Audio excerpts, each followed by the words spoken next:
Hi good morning. కొంతమంది రాజకీయ నాయకులు మరి మాతృ దినోత్సవాన్ని పురస్కరించుకొని శుభాకాంక్షలు తెలియజేస్తే ఎలా ఉంటుంది? ముందుగా కేసీఆర్ గారు,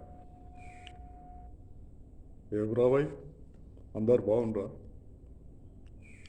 మరి ఏం చేస్తున్నారు? మరి ఆడు ఏడు మోపేండ్రు, ఉప్పర్ మీటింగులు పెడతారు.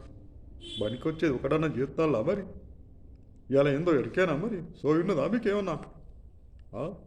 అందరికి కూడా మాతృ దినోత్సవ శుభాకాంక్షలు. ఇది మర్చిపోతే ఎట్లరా? ఓ అవలారా, జర గట్టిగా చెప్పిరు పోరగాళ్ళకు, మాట ఇంటలేరు. మొక్క వంగనేది మానవి వంగుతుందా? మరి అందుకని ఇప్పుడే చిన్నప్పుడే చెప్పురు, గట్టిగా వంచురు పోరగాళ్ళను, లేకుంటే నా కాడికి తోలుకరారు, నేనైనా వంచుతా.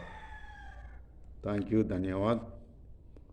అలాగే మనకిప్పుడు సత్యనారాయణరావు గారు చెప్తే ఇలా ఉంటుంది. ఊడారు ఉడుగారు, 100 సంవత్సరాల నుంచి పొలిటికల్ చేస్తూ ఉన్నాం. మాకు తెలియదు అనువా. అందరికి కూడా మరి మాతృ దినోత్సవ శుభాకాంక్షలు. మరి అట్లాగే ఉన్నాం. మరి సోనియమ్మని తీసుకొచ్చింది నేనే, ఇందిరమ్మని తీసుకొచ్చింది నేనే. మాకు తెలియదు అనువా. మరి ఉంటాను మరి. అలాగే మనకి చంద్రబాబు నాయుడు గారు చెప్తే ఇలా ఉంటుంది. నమస్తే తమ్ముళ్ళు, అందరికి కూడా మాతృభాష దినోత్సవ శుభాకాంక్షలు. ఆ రకంగా ముందుకు పోవాలి, చాలా ఆనందంగా ఉండాలి తమ్ముళ్ళు. ఉంటాను మరి, బాయ్.